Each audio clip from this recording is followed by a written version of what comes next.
Hello mga mare! Welcome back to my vlog and this is me, Mimi!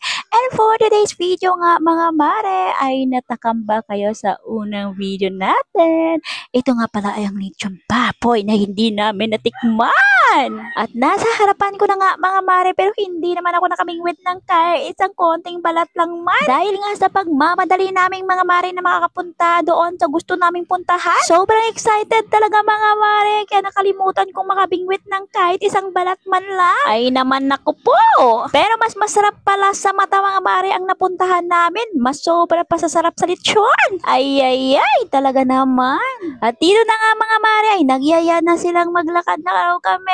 Aba naman super excited yan. At dito nga ang unang destination namin mga mare sa bahay ng aking pinsan. Dahil may mga dalang pagkain sila kaya binalikan namin muna dito sa bahay. At kahit maulan at madulas nga mga mare ay for the go na kaming lahat dito. At sa unang destination pala nga namin mga mare ay talaga namang hinihingal na talaga ako. Ang tataas pala ng mga daanan nila dito mga mare. Ay. At dahil nagustuhan nito namin mga mare ay walang magagawa ang ulan sa amin. At walang makakapigil sa Team Kakak at Team Kukuk. Ay. At for the go talaga ang mga person mga mare. Let's go!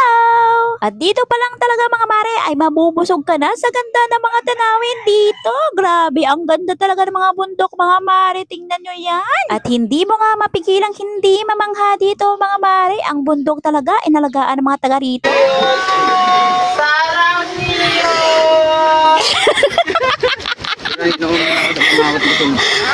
Hi! Kabuhay mga videographer. Hi! Okay. Damo kita gali ba? Hi! Hi! Ay, binitbit mo rin mo. Yes, kakinahig na. Narinig mo bang paghingal ko mga mare para ako nauubusan ng hangin? Grabe nga talaga ang layo mga mare pero worth it naman talaga pag nakarating ka na doon. At dito nga mga mare may nadaanan kaming tulay dito na kawayan. At sinubukan ko ngang makatawid dito mga mare at success naman. At yung ibang mga kasama namin ay dito sa baba na nga lang dumaan. At yung mga kasama nga namin mga mare ay may nahuli at may nauna dahil yung iba mabilis lumakad. Hay. Mani ka badlay alagyan. Hi guys, please follow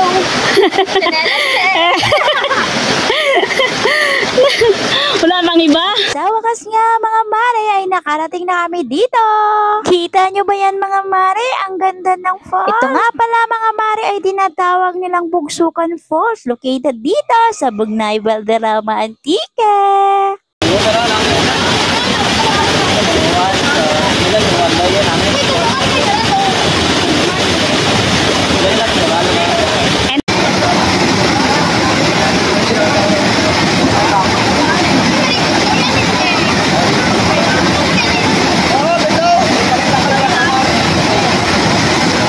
Anong masasabi niyo mga mare? Dito nga sa malaking bato ay may lumabas na diwata. Ay, diwata. Nag-picture nga kami dito sa may malaking bato mga mare. At syempre, hindi natin palalagpasin ang mga pagkakataong ito. Pagod kaya kaming lahat sa pagpunta dito. Kaya hindi natin palalagpasin na kumuha ng maraming picture at video, diba? Sayang nga lang mga mare at wala kaming dalang mga panligo. Kaya hindi talaga namin nasubukang lumangoy doon sa ilalim ng falls. Kaya hanggang sa panood na lang sa mga naliligo doon sa ilalim ng falls ang nagawa namin at ito pa video-video at picture-picture na lang kami. At kung nandito ka nga mga mare ay talagang mabubusog ang iyong mata sa ganda ng lugar na ito. At sa pagdating nga pala namin kanina dito mga mare ay may mga tao na naliligo dito. May mga magbabarkada nga ang nauna dito sa amin mga mare at dito nga sila nagpicnic. Nakakamangha talaga ang lugar na ito mga mare. At first time ko nga rin makapunta dito mga mare at sa tagal-tagal nga at first first time ko rin makapunta dito sa Bugnay. At dati ko pa nga gusto makapunta sa lugar na ito mga mare.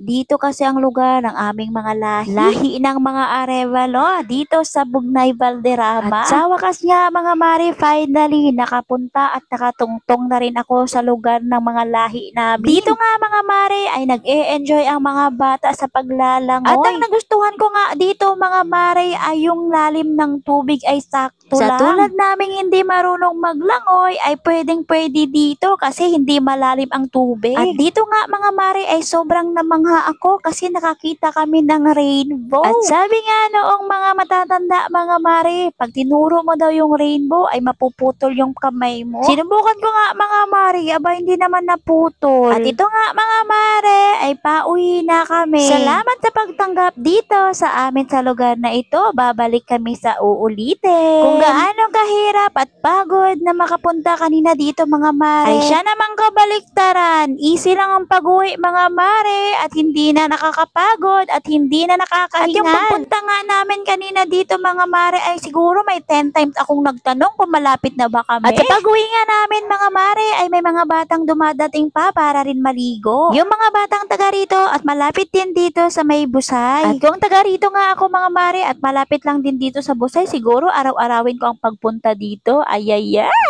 O diba tingnan nyo yan. Ang bilis na namin nakababa doon mga mare. At sabi ko nga kanina mga mare, pag umuwi kami magpapagulong na lang ako pa uwi. Kasi ang daanan dito naman mga mare ay pababa. At sa pagpunta nga namin kanina mga mare, ang daanan naman ay pataas. Spaghetti pababa yon. Ayayay! At tatawid nga kami ulit dito mga mare sa may tulay na kawayan. At katulad nga kanina mga mare, yung mga kasama namin ay dumaan dito sa may tulay at yung iba naman ay sa may ilog. At sa pag-uwi nga namin mga mare, kami ay nabawasan. Kasi yung iba mga mare ay nauna nang mauwi. At alas 3 ka kami ng hapon nakauwi mga mare. Itong mga lalaki na kasama nga namin mga mare ay nilundag-lundagan pa yung kawayan na tulay. Sabi ko nga baka maputol. At malamig din pala ang mga tubig dito mga mare. Favorite line talaga yan ng pinsan ko. Sarangiyot daw. Charot.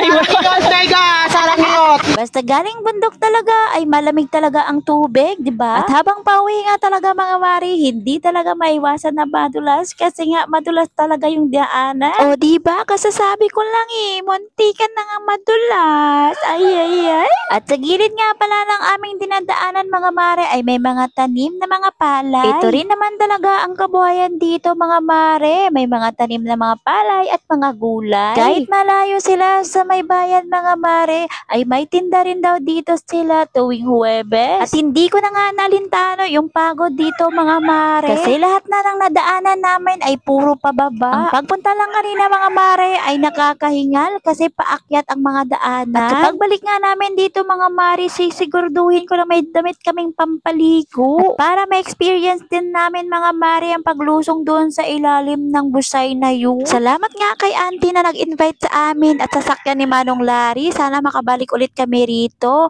Salamat at sa uulitin naman ulit.